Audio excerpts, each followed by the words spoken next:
Today, we're diving into the incredible story of Edmonia Lewis. She was a 19th century sculptor whose life was, honestly, just as dramatic and resilient as the marble she mastered. Her work made her famous all over the world, but for decades, her story and her single greatest masterpiece were almost completely wiped from the history books. So let me just ask you this. How does a world-class work of art, a true masterpiece, end up as a tombstone for our racehorse? I know, it sounds like a bizarre setup to a joke, but it's the absolute truth, and it's right at the heart of this story. It's a wild mystery, and we're gonna unravel it together. I mean, you just can't make this up. Look at this journey. In 1876, this massive sculpture, The Death of Cleopatra, is the talk of a huge exhibition. A few years later, it's in a Chicago saloon.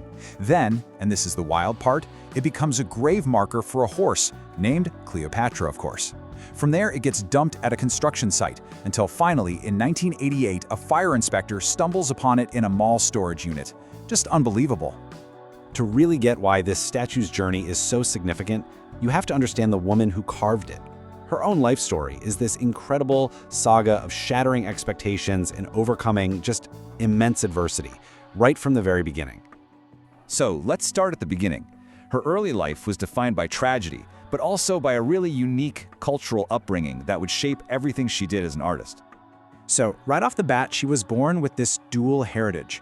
Her father was of African-Haitian descent, and her mother had both Mississauga Ojibwe and African-American roots. But she was orphaned really young, and was actually raised by her mother's tribe. And there, her name wasn't Edmonia, it was Wildfire. You can already see how this incredible background is going to become a central theme in all of her work. Now, this is one of the big challenges in telling your story accurately. The historical records are a mess. We see documented accounts that place your birth year anywhere between 1840 and 1845. Even her birthplace is up for debate. And you know, some of this might have been intentional. It seems Lewis herself sometimes played with these details, maybe as a way to control her own narrative in a world that was constantly trying to label her. So in 1859, she gets into Oberlin College. Now, on paper, this place was supposed to be a beacon of progress, one of the first colleges in the US to admit women and black students, a real abolitionist hub. But the reality for her, it was absolutely brutal. In 1862, she's falsely accused of poisoning 2 white classmates, and before she even gets a trial, a white mob drags her out into a field and beats her so badly she's left for dead. And even though she was acquitted in court, the accusations kept coming, and in the end, the college refused to let her graduate. But here's a pretty powerful bookend to that story. It took over a century and a half, but in 2022, Oberlin College finally, posthumously awarded Edmonia Lewis her diploma. It was a formal, long overdue acknowledgement of the terrible injustice she endured there. But that trauma at Oberlin, it didn't break her, not even close. Instead, she packed up, moved east, and was absolutely determined to build a career as an artist, completely on her own terms. Boston was the right move. She quickly fell in with a community of abolitionists who supported her work. And while she studied for a bit with a sculptor, she was mostly self-taught, just completely driven. Her first big success was a bust she made of the Civil War hero Colonel Robert Gould Shaw. And here's the genius part. She sold hundreds of cheap plaster copies of it. That entrepreneurial hustle is what paid for her ticket to Europe. This quote, I mean, it really says it all, doesn't it? Lewis knew that to be the artist she was meant to be, she couldn't stay in the United States.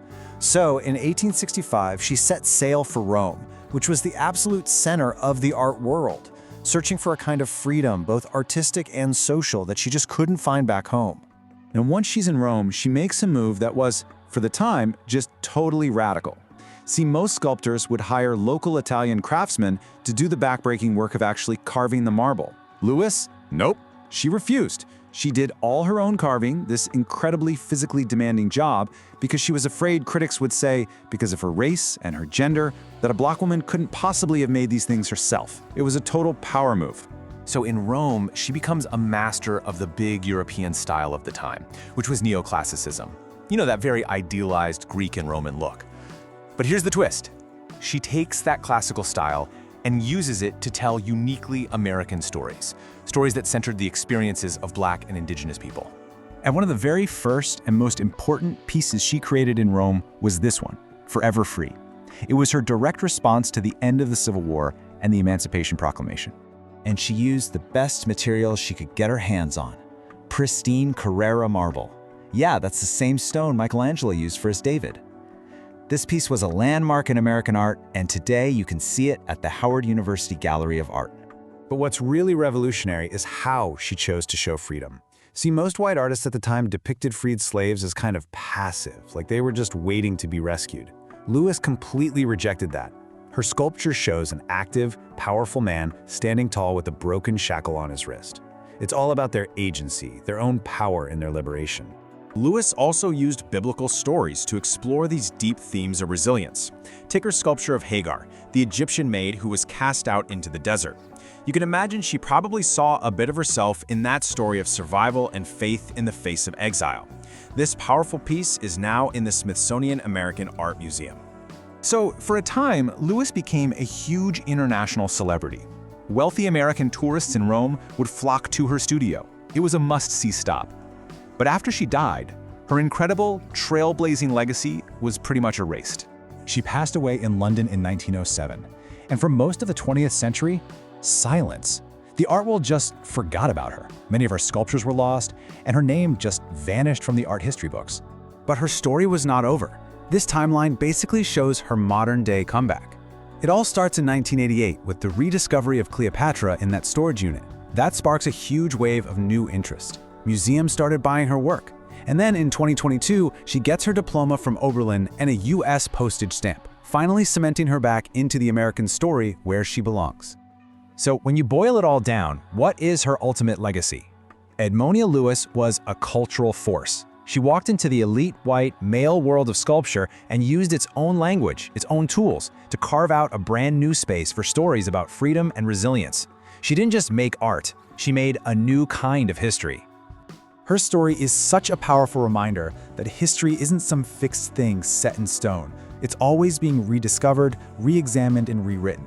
And it really makes you wonder, what other incredible stories, what other masterpieces are still out there, just waiting in a storage unit for someone to find them?